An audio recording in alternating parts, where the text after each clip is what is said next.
कारा तो लगाइए आप सभी लोग, क्योंकि ये पता चले कि कितने लोग माता जी की श्रद्धांजलि में यहाँ पर सम्मिलित हैं। जोर से आप लोग जयकारा लगाएंगे। बोलिए सद्गुरु कबीर साहेब की, संत समाज की, भक्त समाज की जय। पत्र पुष्प सन्मुख धरो, पूजा प्रभु पद माथ, वचन उचारो बंदगी, सत्य प्रेम के साथ, वचन उचारो बंदगी, सत्य प्रेम के साथ। प्रातः स्मरणीय परम पूजनीय मेरे मन मंदिर के आराध्य मेरे गुरुदेव जी, मंचासीन परम श्रद्धे परम आराध्य श्री साहेब जी, सभी संत गुरुजन, मेरी साध्वी बहनों, सत्संग प्रेमी सज्जनों, भक्तिमयी माताओं और बहनों, जैसे कि हम सभी लोग जानते हैं, आज हम उर्मिला देवी जी की इस श्रद्धांजलि सभा में एकत्रित हुए हैं। साथियों, हम सबको एक एक करके इस संसार से जाना है। एक भजन है बहुत सुंदर, कोई ना रहैया हो, कोई ना रहैया हो, जगत चला जाए यहाँ, कोई ना रहैया हो। हम सबको जाना है। क्यों जाना है? क्योंकि हम आए ही हैं जाने के लिए, लेकिन इस आने और जाने के बीच का जो हमें समय मिला है, इस समय का हमें सदुपयोग करना चाहिए। आज इस सभा में माता जी तो नहीं हैं, लेकिन उनके नाम से सभा हो रही है, तो ये माता जी के लिए नहीं हो रही। आदमी को ये बताया गया है, भटकाया गया है कि जो चला जाता है उसके नाम से यदि कथा हो जाए, गीता भागवत हो जाए, विष्णु पुराण हो जाए, या कोई भी सत्संग हो जाए, तो उसको मुक्ति मिलती है। चाहे कबीरपंथी लोग चौका आरती करके या इस प्रकार का सत्संग करा के इस भ्रम में ना रहें कि वह मृत आत्मा को ये सत्संग का फल मिलेगा, या वो सतलोक चले जाएंगे, या गोलोक चले जाएंगे, या वैकुंठ लोक चले जाएंगे, या किसी भी धाम में चले जाएंगे। वो उसी धाम में जाएंगे जिस धाम में जीते जी उन्होंने इस जन्म में अभी या जब वो थे तब काम किया। जिस प्रकार का भी काम उन्होंने किया होगा, उस प्रकार से उनको गति और मुक्ति मिली होगी। लेकिन आज उनके नाम से जो सत्संग हो रहा है, ये उनके लिए नहीं। जाने वाला ये संदेश दे करके गया है कि जैसे हम चले गए सबको छोड़कर, एक दिन हम और आप जो यहाँ रह रहे हैं, वो कह रही है, वो माता जी हमें ये संदेश दे करके गई हैं कि एक दिन तुम भी हमारे जैसे इस संसार से चले जाओगे। कैसे जाते हैं और कैसे आते हैं? मुट्ठी बांध के सब आते हैं, और जाते कैसे हैं? हाथ पसारे सब चले जाते हैं।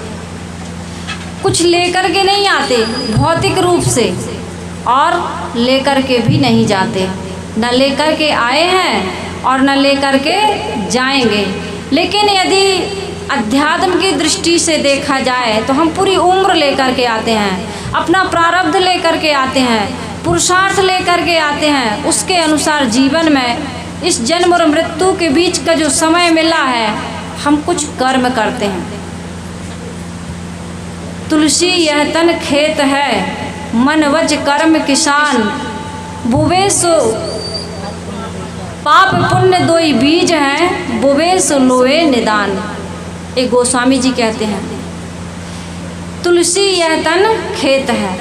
गोस्वामी जी क्या कह रहे हैं? तन क्या है? खेत है।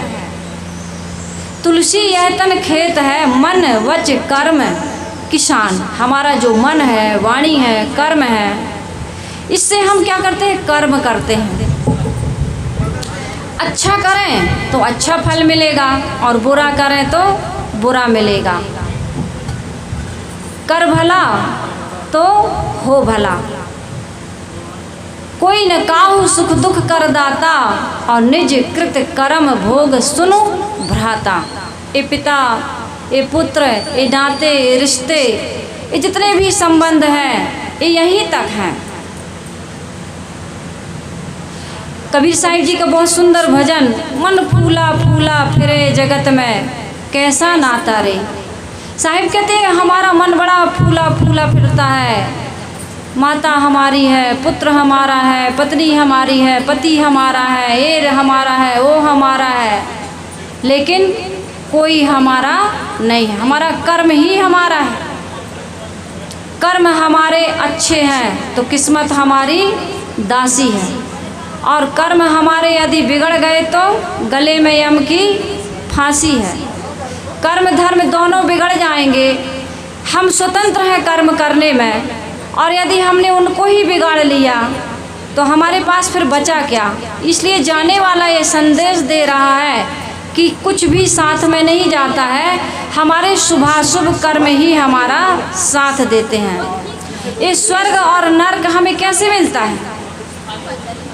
जो व्यक्ति जीते जी स्वर्ग में रहता है वह मरने के बाद स्वर्ग में जाता है, और स्वर्ग कोई कहीं लोकांतर में नहीं है, स्वामे गमन करना ही स्वर्ग है। जो व्यक्ति आज सुखी है, आज संतुष्ट है, आज प्रसन्न है, वह व्यक्ति मरने के बाद भी सुखी, संतुष्ट और प्रसन्न हो सकता है। ये हमारी गंगाजली कराने से या पाठ कराने से, सत्संग कराने से या कथा भागवत कराने से किसी की आत्मा को शांति नहीं मिलती, न मुक्ति मिलती है, न गति मिलती है। महात्मा बुद्ध के जीवन की घटना आप सभी लोग जानते होंगे। कैसे जानते होंगे? क्योंकि आजकल सभी के हाथ में मोबाइल है और सभी लोग कुछ न कुछ मोबाइल से देखते हैं। शायद यह वीडियो भी देखे हों कि राजा अपने पिता की श्रद्धांजलि दे रहे थे। कुछ पंडितों के द्वारा जो कर्म करवाते हैं, कर्म कांड जिसको कहते हैं, कि मर जाने के बाद में पिंडदान करने से या गंगा में स्नान करने से या गंगाजली कराने से हमारे पितरों को, माता पिता को मुक्ति मिलती है।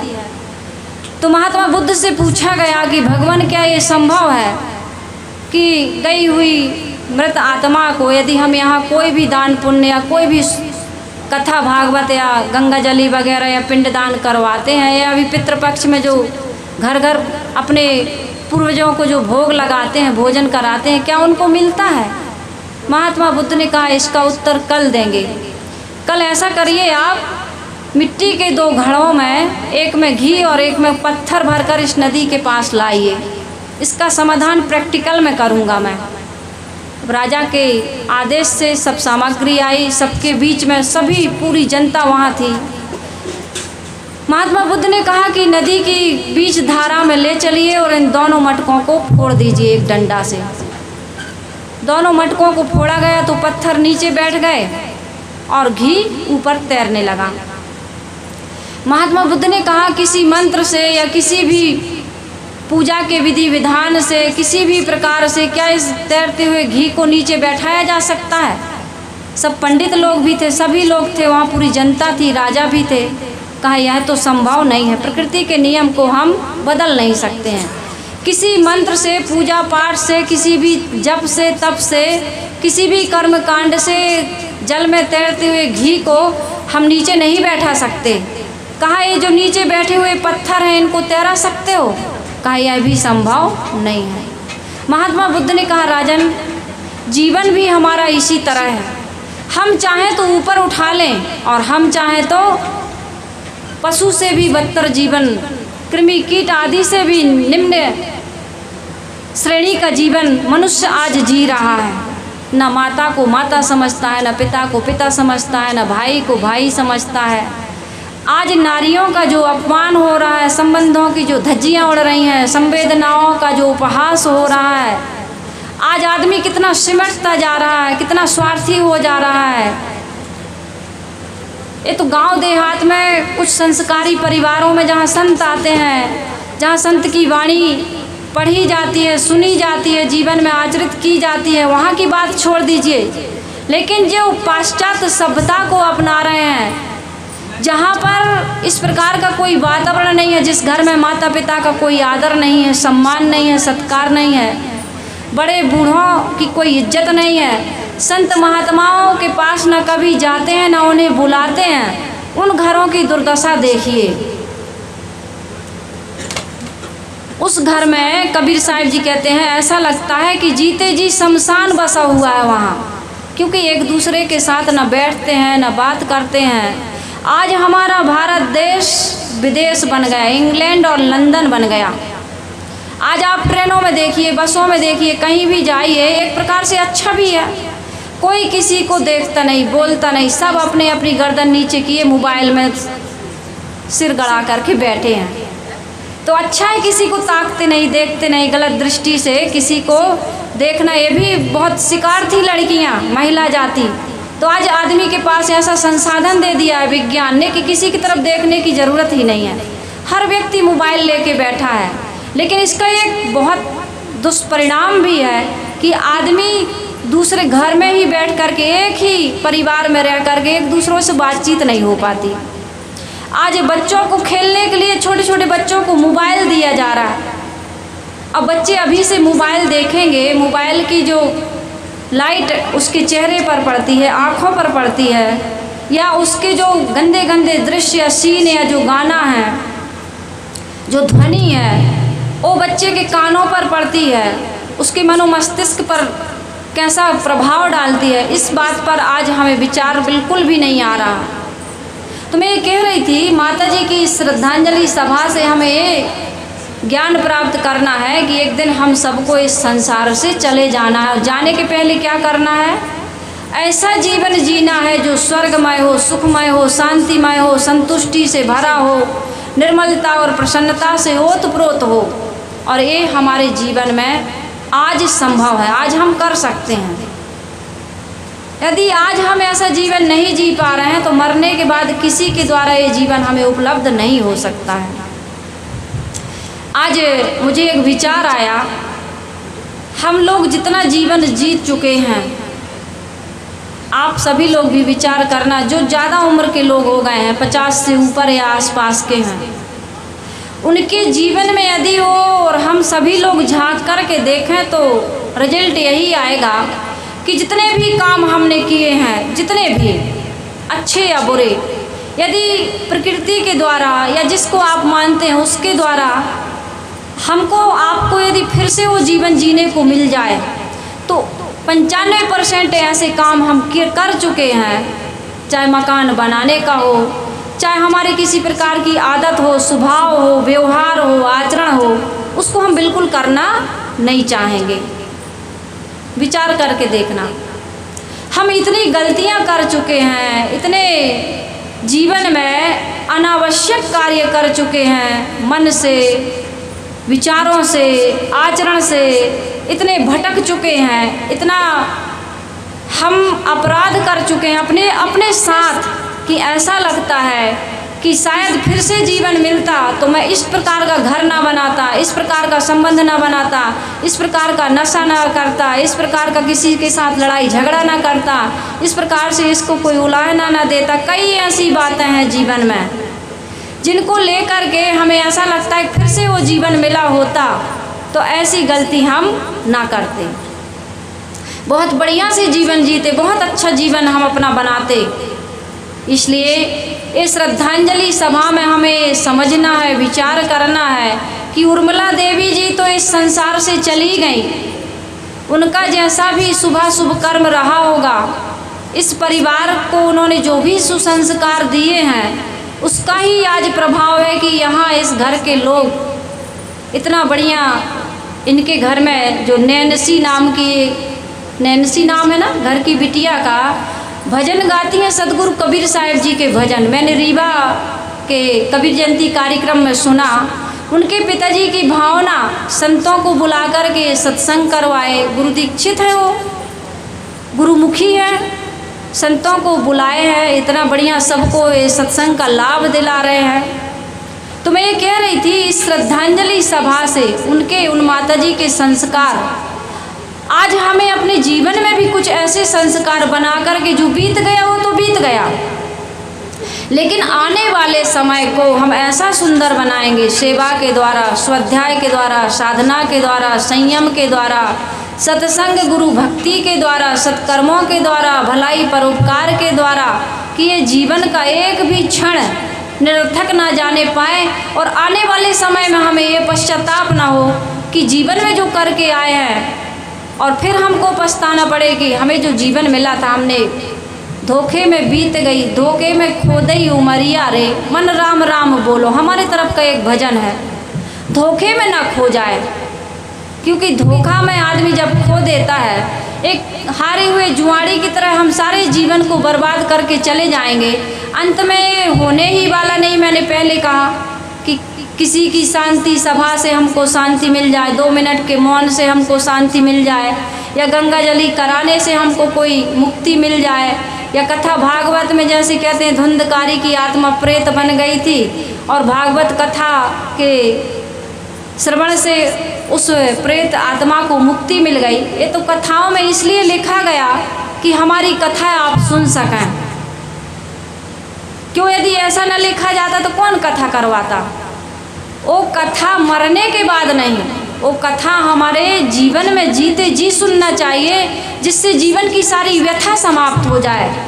इसलिए मेरा निवेदन है कि सदगुरु कबीर साहिब की वाणी हो या संसार के अन्य महापुरुषों की वाणी हो या उनके जीवन दर्शन से हमें शिक्षा लें कि नाशवान भोगों का, प्राणियों का, पदार्थों का जो लोभ है, मोह है, हमारे अंदर में आसक्ति है, जिसके कारण से अनेक पाप हम कर जाते हैं, उन पापों से आज हम मुक्ति लें, तभी हम इस जीवन में स्वर्ग की प्राप्ति कर सकते हैं। स्वर्ग किसी लोकांतर में नहीं है। इसी जीवन में जो व्यक्ति पवित्र आचरण से रहता है, जिसका मन प्रसन्न है, और पवित्र आचरण और प्रसन्नता 2 चीज़ें नहीं है, एक सिक्के के 2 पहलू हैं। जो व्यक्ति जितना पवित्र आचरण से रहता है, जितना सद्गुणी और सदाचारी परोपकारी है, जो दूसरों का हित चिंतन करता है, भलाई के काम करता है, वो स्वामी जी ने कहा ना, परहित सरस धर्म नहीं भाई, पर पीड़ा सम नहीं अधमाई। परहित सरस, पराये का जो हित करता है उसके समान संसार में कोई धर्म नहीं है।